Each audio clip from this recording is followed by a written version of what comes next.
Hi, thanks so much for joining me again here on the Traveling in Ireland podcast. Today we are digging into pub etiquette, and I know this is a question that I hear it a lot. I get a lot of questions about how do we act in a pub. So whether you're imagining yourself in Ireland with a pint of Guinness, maybe a little bit of music in the corner, hopefully a little bit of conversation, a lot of crack, but you might be worried when your first pub visit comes that you're making an unintentional misstep. So today we're diving into the unspoken rules, the traditions, and the details that make a pub visit in Ireland so memorable. If you're looking for a unique taste of County Kerry, I want to make sure that you know about my friend Neil, who owns Kingdom Whiskey Tasting Events. Neil, share a little bit about what people can expect if they have a tasting with you. Kingdom Whiskey Tasting Events here in Kerry offers private tasting experiences for small groups and large groups, and using 100% local Kerry spirits. So we work with local distilleries, local bottlers and bonders, and give you the full overview of Kerry's spirit landscape.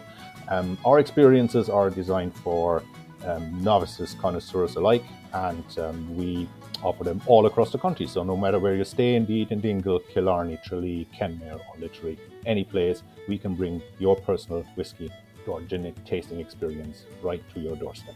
You can learn more by visiting our website. There you can see all the details about the different tasting experiences, and the website is www.kingdomwhiskey.com.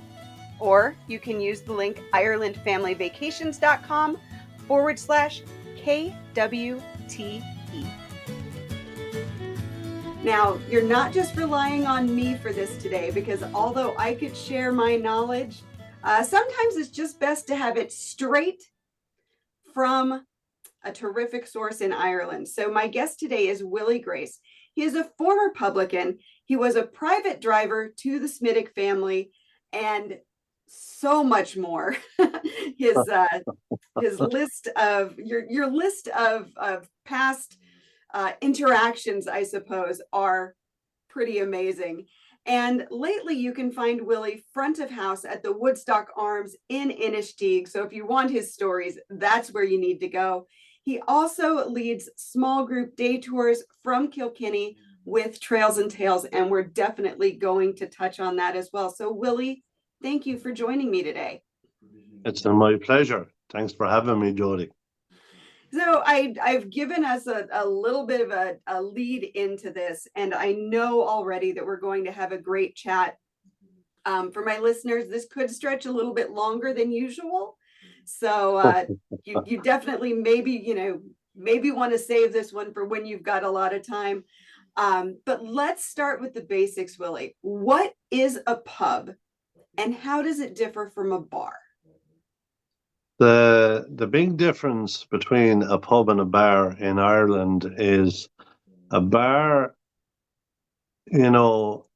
used to be always kind of known as, if you were going to a bar, it was kind of more, you were going to have a wine, you might were going to have a meal. It was kind of food and wine orientated, and you really, it was like going to Sunday Mass. You were putting on your Sunday best, you know what I mean? And yeah, you'd look prim and proper, Jody, and you'd behave yourself.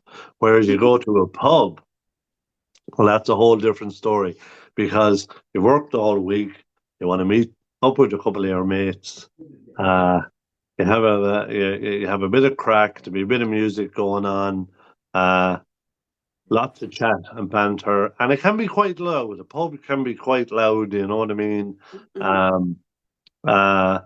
There'll always be a bit of banter going on. If you're a tourist coming into a pub, you're better prepared. Be prepared to kind of be asked 50,000 questions. You might as well feel like you were arrested, And then by the jigs and the reels, as we would say here in Kilkenny, they'll find your grandfather, your great grandfather, a great great grandaunt, but they will find somebody related to you somewhere on the island. And if you're lucky enough to be in the Woodstock Arms here in Inistioge, and they find a connection to you from, like last week, we had a couple, a husband and wife in from Canada, and I asked her what her maiden name was, and she said Dyer. And I said, that's unbelievable. And she goes, why? I said, I'll be back in about 10 minutes. I got in my car outside the pub, drove 5 minutes out the road, met a gentleman called Dyer, and the next evening, him and his wife came to the pub, and they met, and they were cousins. Oh, that's Right. so crazy. And this is the sort of stuff, Jody, that goes on in Irish pubs as well. Mhm. You know what I mean? Mhm. But mainly the pub is to kind of unwind after the week. Mhm. You know what I mean? It's nearly like a therapy session. You know, oh, I had this sort of a week and that sort of a week, and this wrecked my head and that wrecked my. Oh, listen, I had the week from hell, and that with pint of Guinness there, please. Well, And the, and you hear it said that entering a pub is kind of like entering an Irish living room almost. You're going in, you're relaxing, you're kicking back, and you're it's not having a worry. Would that be a this good description? that's a great description. It's a safe place, as they would say in the modern world today. It's a safe place. You know what I mean? Everybody knows who the owner is, who the bar staff are. They're always very friendly. You know what I mean? They try to look after everybody to the best of their ability, but the whole thing is about making a connection, Jody, being friendly, and as you say, making people feel that they're at home in their own sitting room after a hard week's work, and they're kicking back, shoes are off, socks are off, they're Well, into maybe not shoes and socks. That seems a little extreme. Oh, I've seen strange things over the years happen in pubs. Let me tell you. Let me tell you. Uh, but yeah, no, that's the Irish pub. You know what I mean? As Mhm. the bar thing, we leave them to Dublin and Cork and Limerick and Galway. You know, but Right.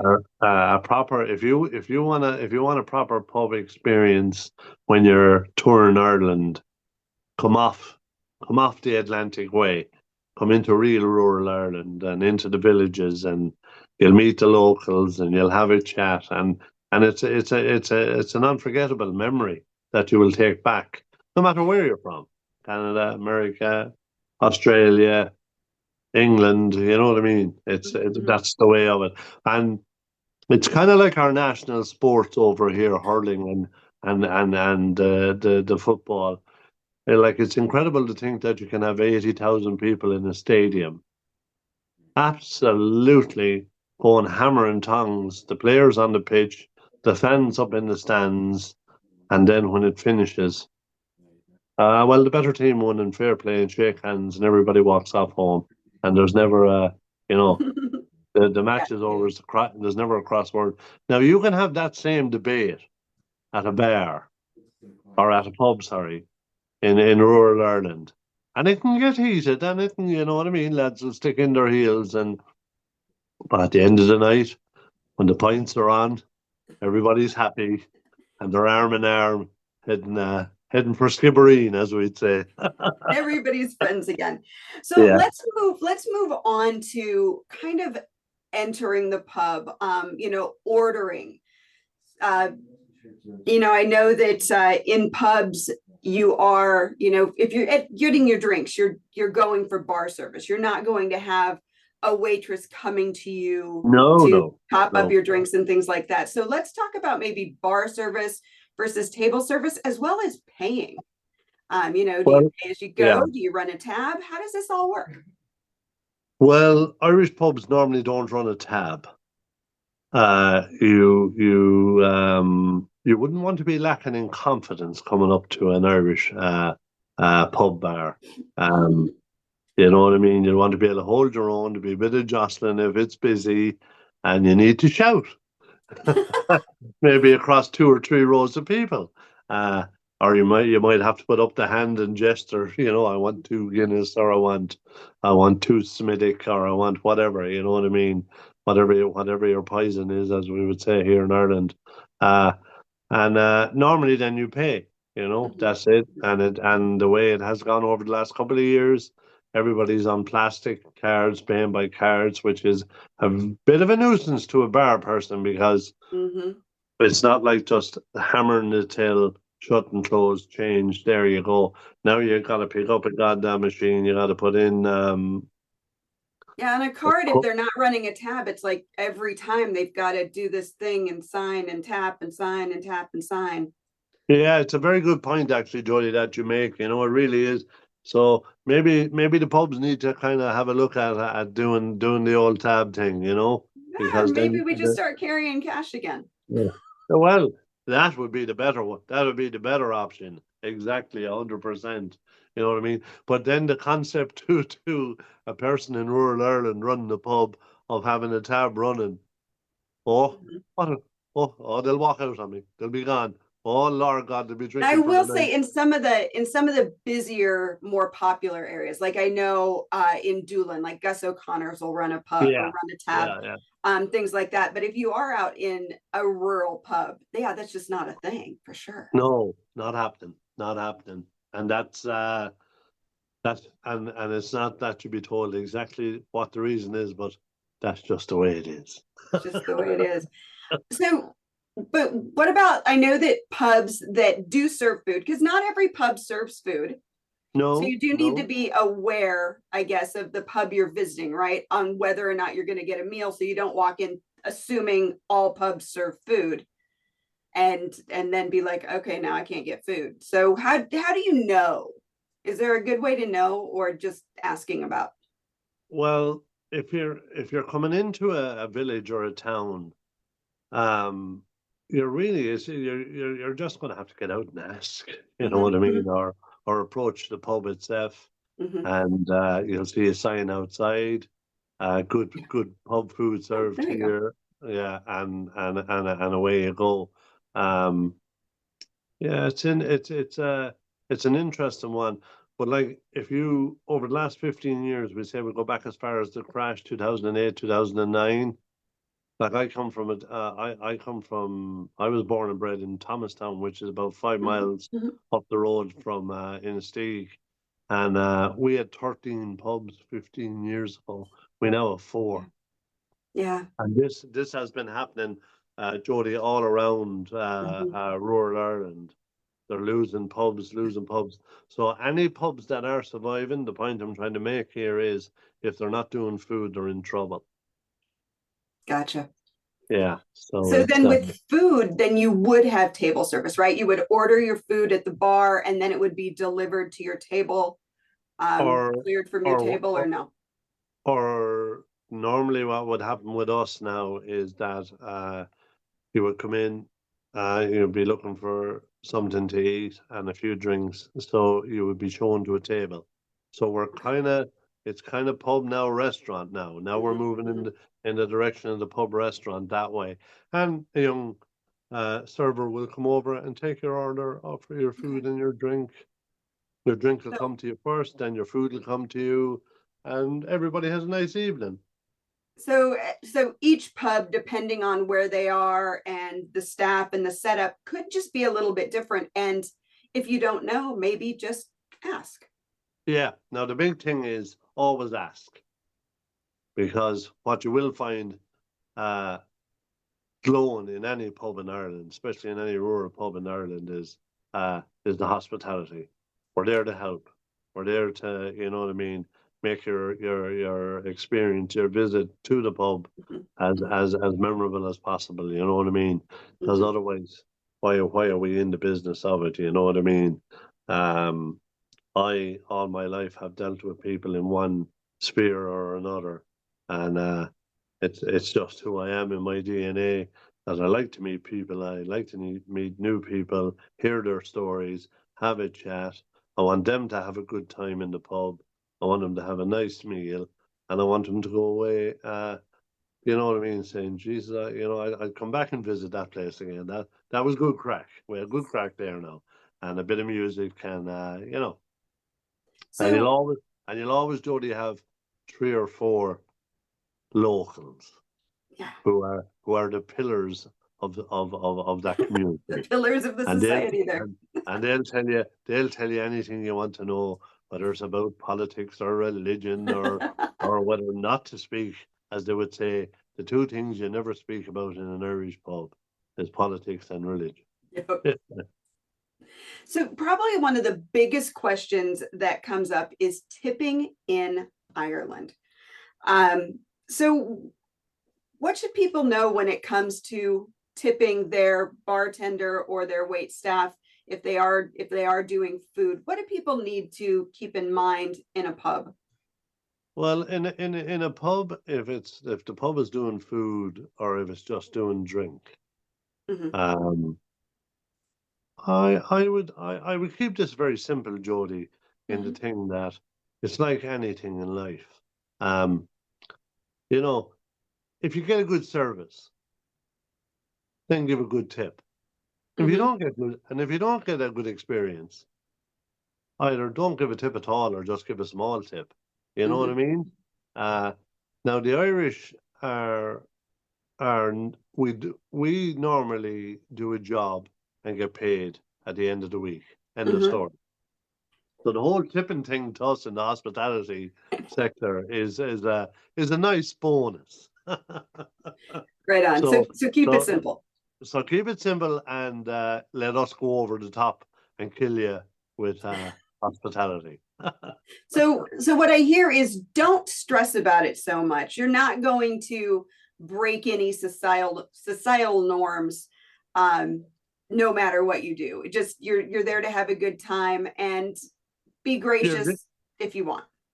yeah. The one thing I would say, and if in the Irish hospitality, especially with the Irish, the one thing you don't want to do is you do not want to get an Irish person's back up. So don't be rude. We Mm-hmm. don't. Mm-hmm. It's the one thing we can't abide by. You know, because we're there to have a good time. Mm-hmm. Everybody is there in the pub to have a good time, and as the old added saying goes here in Ireland, uh, it only takes one bad apple in an orchard to ruin an experience. You know what I Mm-hmm. mean? Mm-hmm. So if you have someone being loud or rude, nah, it's not the way forward. Trust me, to your listeners, it's not the way forward in an Irish Right. pub because you'd be asked to leave fairly lively. You know. And speaking of maybe keeping, I don't know, trying to think of how to phrase this, keeping expectations. Um, what do people need to know if they're ordering a Guinness in a pub? You're not Well, getting that quick. uh, if you order a Guinness, expect it within 3 to 5 minutes. Yeah. And you want to see the barman with the pint glass at 45 degrees, and you want to see him what we call in the trade splitting the G. So the Yeah. G at the start of the Guinness, once the first pour is anywhere in the G, then that barman knows and that bar person knows exactly what they're up to. You know, you're going to get a good pint of Guinness. Right on.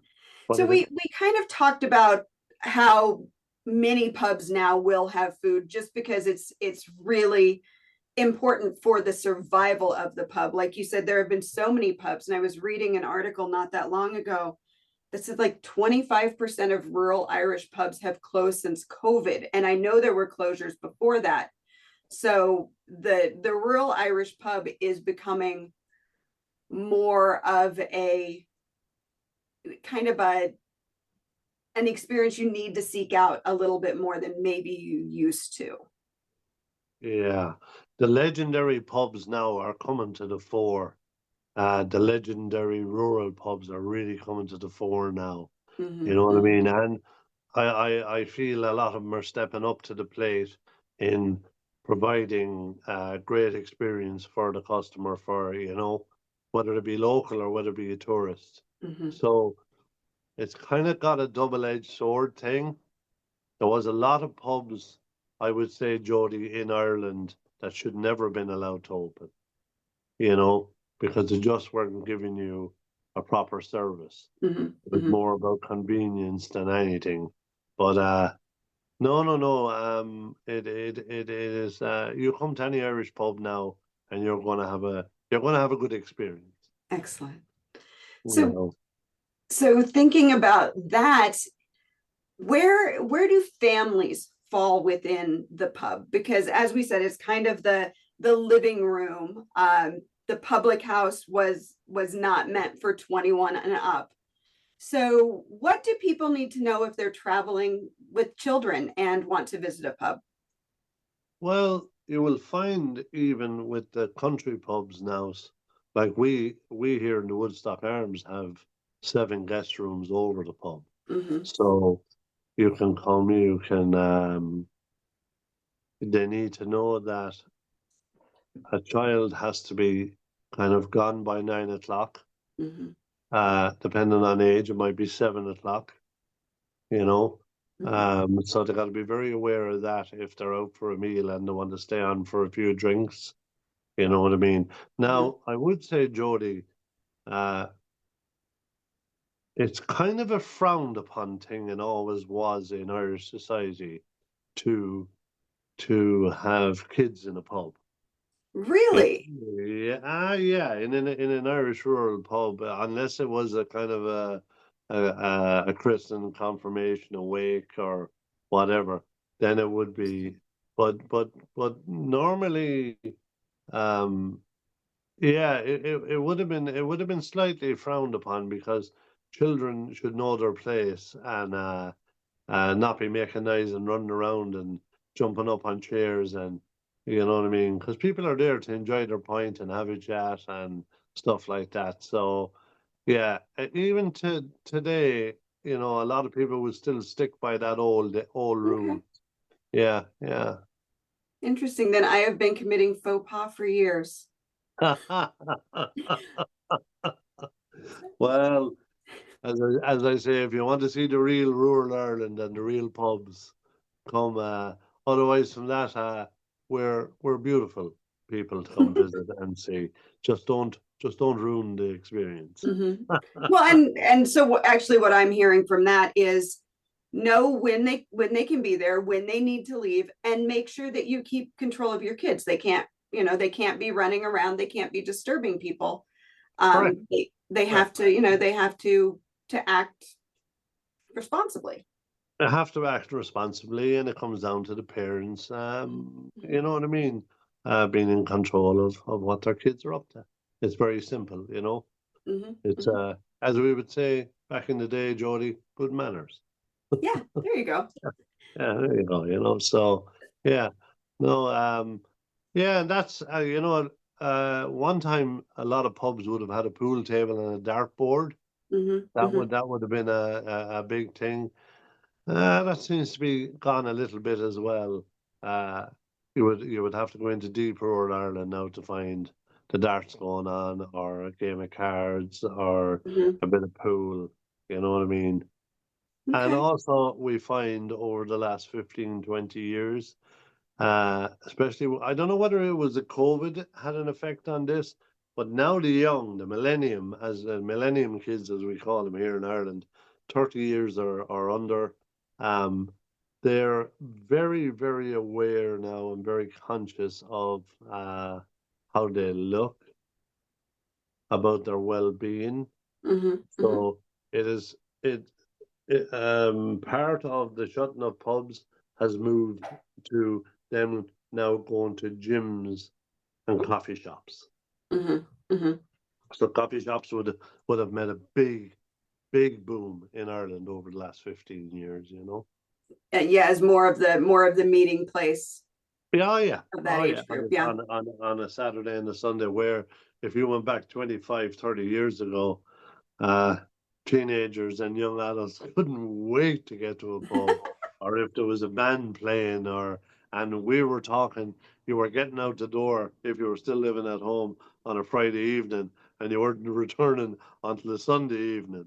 And my father used to call me the latchkey kid, because all you'd hear is the latch on the door. Yep. Yep. So Yeah. speaking of music, let's move on a little bit to trad sessions. how to listen, when to clap, what you shouldn't do when the musicians are playing. I know that especially in the US, we're very used to loud, boisterous, noisy bars. And even in Dublin, you have that same thing. The bars or the pubs are loud and noisy and boisterous. So when there's music playing, there's always something else going on kind of behind you that distracts. And when you're in a small rural pub, that's really not the case, right?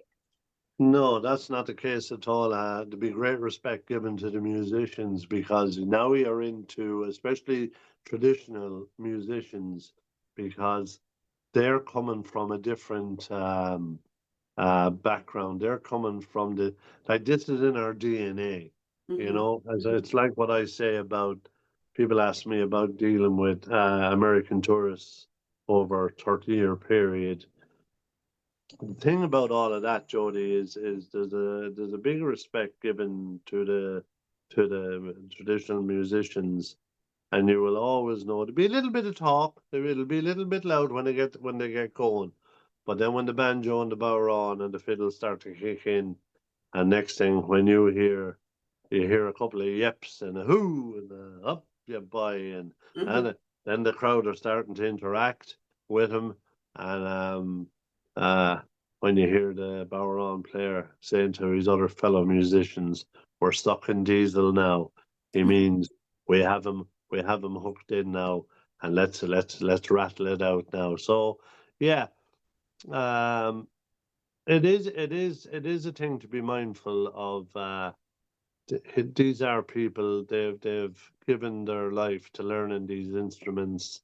It's in their DNA, and it's like the 45 million Irish American diaspora that you have. When they come, and they could be, second, third generation Irish. We're talking 1842 to 49 of the million that left that went to America. Out of that, this 45 million diaspora, they still have the connection. The connection is in their DNA, it's in their blood. And the minute they hear that bodhrán or that fiddle, you can see, like, we have a fantastic, I feel I have to tell your listeners this. We had a family that we brought over, and the father, his father was left Ireland as a young boy, 14 or 15, 16 years of age, went to America, got married, worked all his life, raised his family. And this man was brought back to the house where his father was born and slept in the same bed. And there was an elderly woman living in the house older than him. And she knew of his father by even just looking at him. And she brought him in brown bread she was cooking, and he had his cup of tea and his slice of brown bread with his bit of Kerrygold butter and strawberry jam. And then she led him up the house to the room where his dad was born and slept. And as he said to me, Willie Grace, he said, had I died that moment, he said, I'd have died the happiest man in Ireland. He said, so chills. you've got that can't be overemphasized enough about, especially about the American tourists coming to Ireland. So, they're not just coming to see Ireland. You will find there's a connection there. And we'll find it. If you don't know it, we'll find it. Do your best anyway. So maybe after 10 pints of Guinness, but we'll find it. So when you're in a pub that has a trad session, you also need to consider the musician space, because there's an area set up for the musicians specifically. Anything to know about that if you're coming in, respecting that space, making music requests, maybe anything like that? Yeah, if you always would want to wait until a tune, we call it, that's the best way to do it, a tune is finished or a jig and a reel is finished. And then, maybe whisper in the ear of one of the musicians, and they will pass it through the other musicians. Then, look, we have someone here from Chicago or DC or Florida or Pittsburgh or wherever, what I mean, Boston or New York, whatever. But and they want a certain jig or a certain reel played, and they normally would accommodate, they're normally tucked away in the corner of a pub.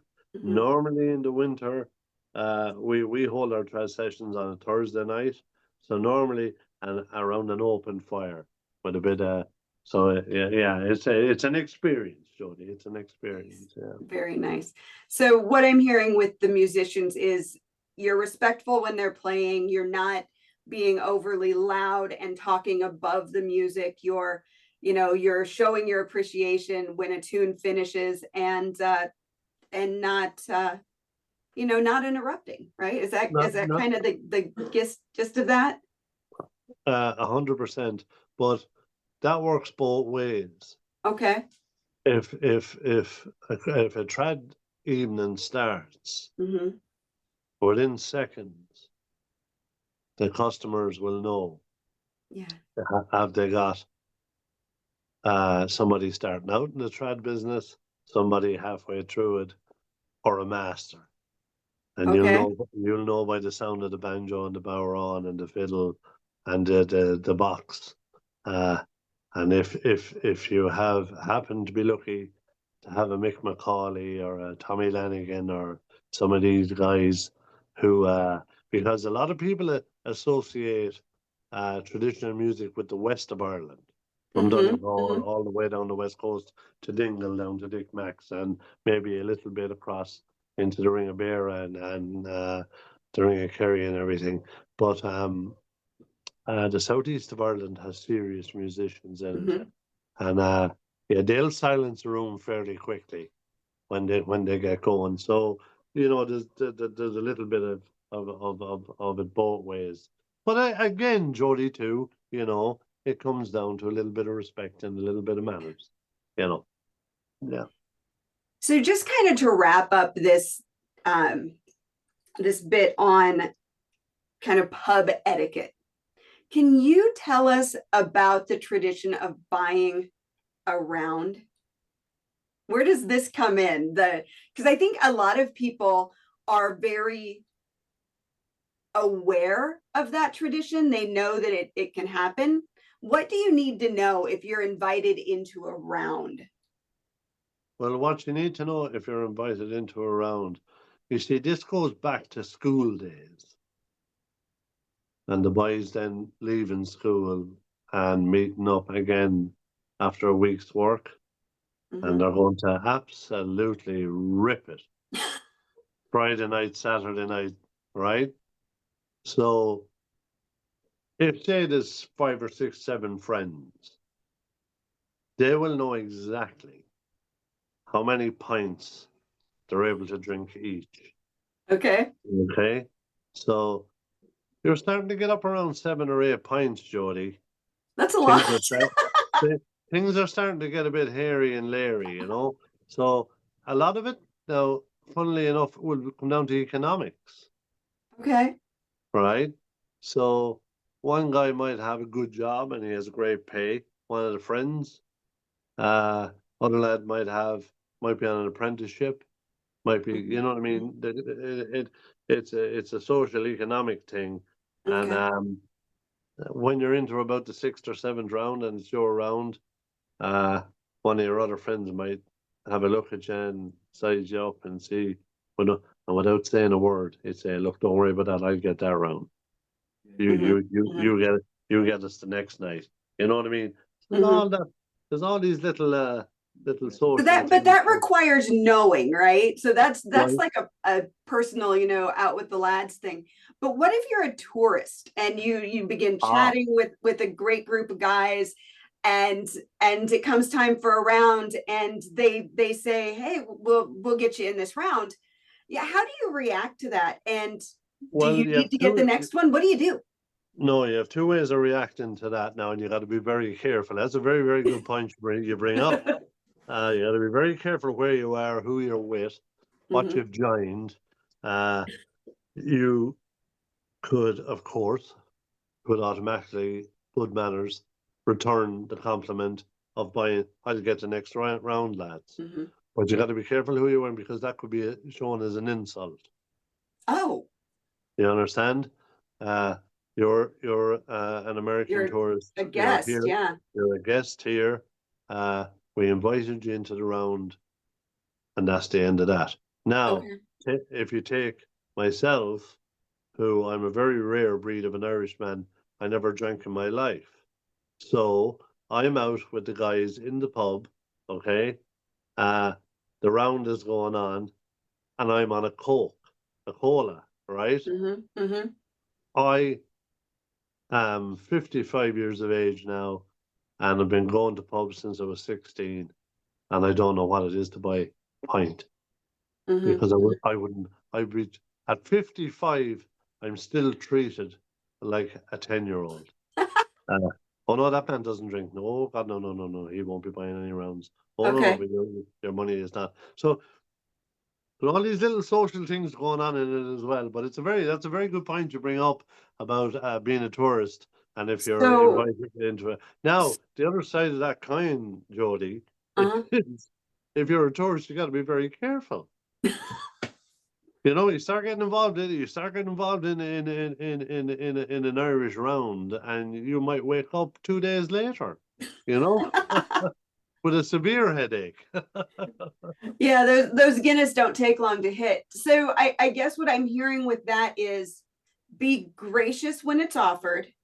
Don't Yeah, assume that you have to return that favor, but maybe if 100%. you're in for a couple, then offer. Yeah, Okay. offer just make the offer if you've been in if 3 or 4 or 5 drinks have been bought for you. Yeah. But 9 times out of 10, it'll be refused in a good way, in a very, you know what I mean, in a good way. But yeah, very interesting. That's a good point. It's a good point. So would you say there are any classic mistakes that visitors to an Irish pub make? And let's say that they're in a small town. Let's say they're in Inistioge for a couple of nights. Uh-huh. How do they make the pub that they're visiting feel like a local, even if it's not? Anything Um. they want to definitely avoid doing at risk Well, of offending? well, number one, what I want to avoid doing is getting drunk and then starting to shout and kind of buy everybody a pint. Okay. That would be frowned upon. Be nobody because they will just look and say, who's this idiot? What's he playing at? You Yeah. know? Yeah. And Don't be the ugly tourist. yeah, don't be the ugly tourist. You certainly don't want to be doing that. Because you will be remembered Mm-hmm. and you won't be asked back.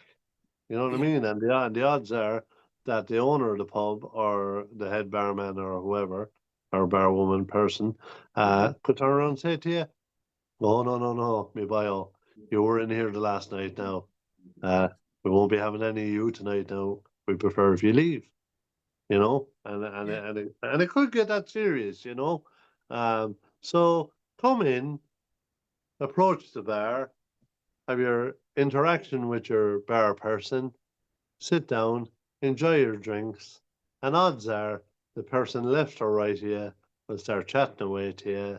Oh, you're American, or oh, you're Canadian, or you're Australian, and then the conversation develops and it gets in.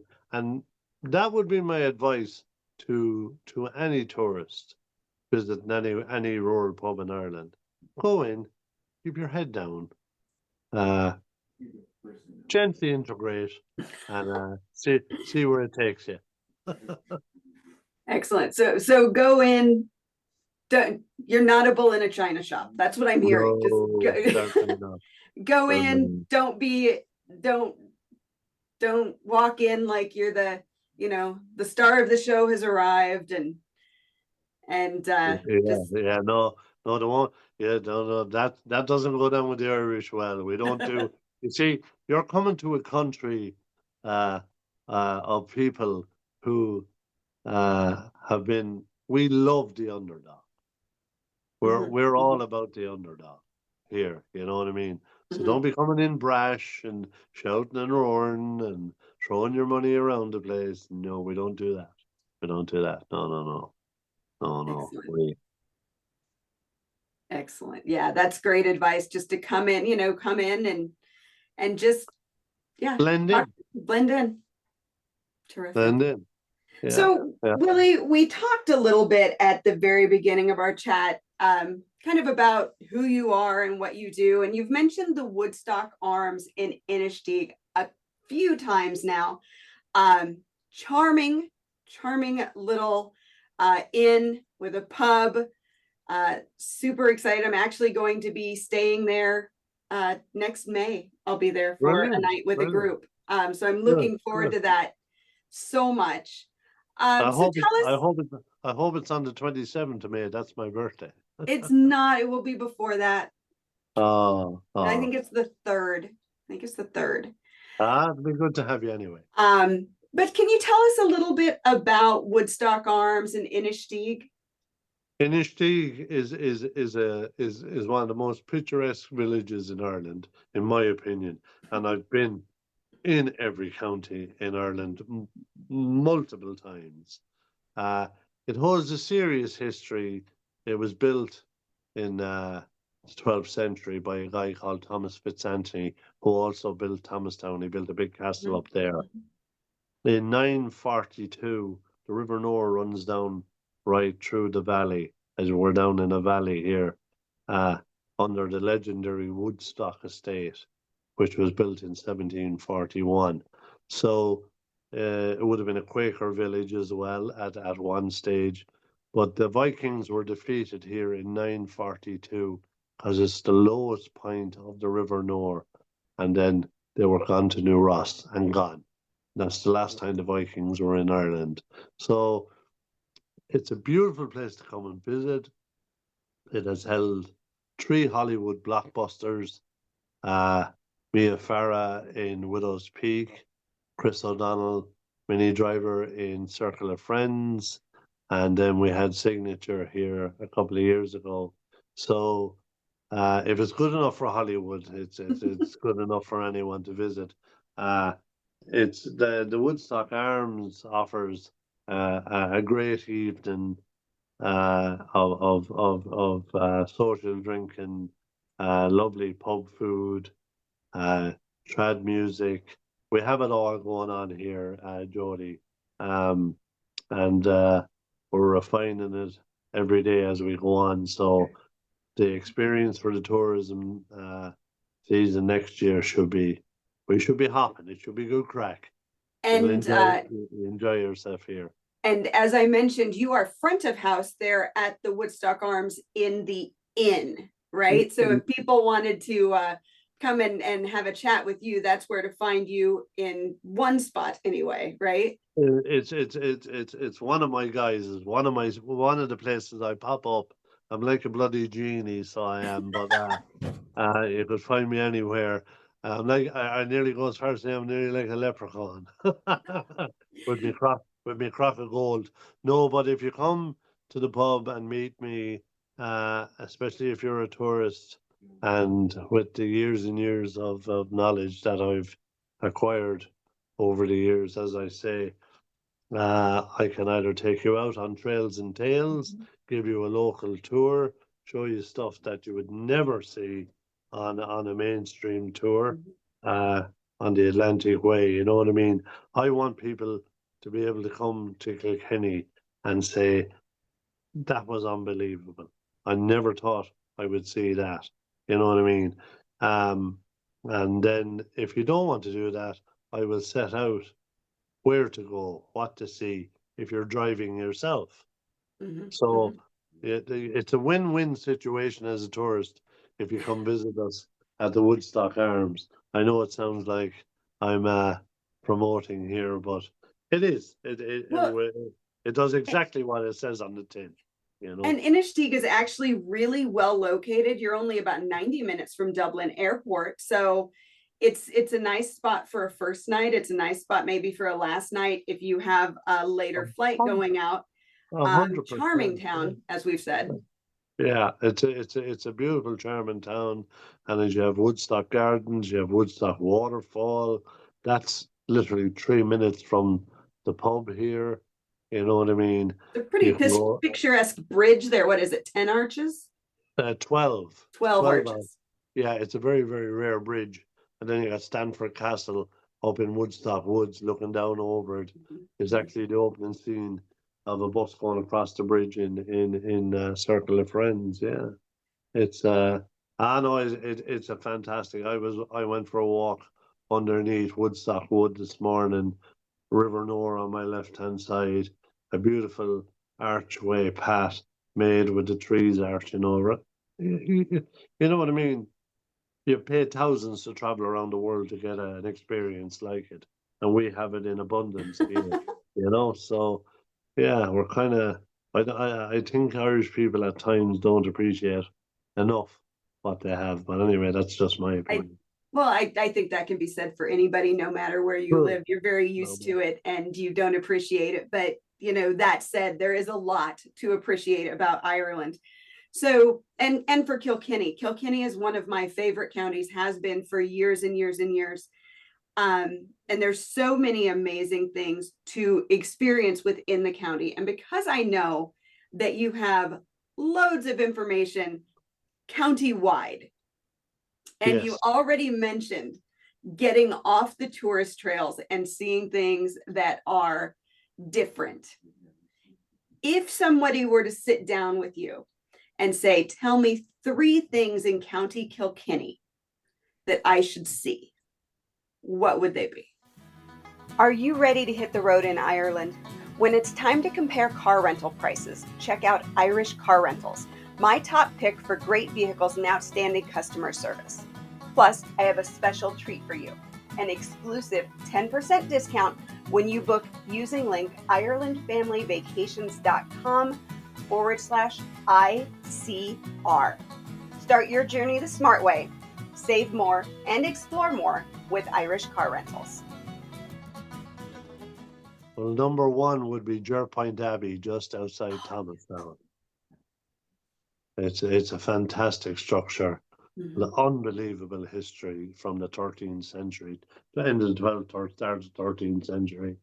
Then I would say definitely do not pass. You know what I mean? Inistioge is an obvious, because there's so many things you can do here.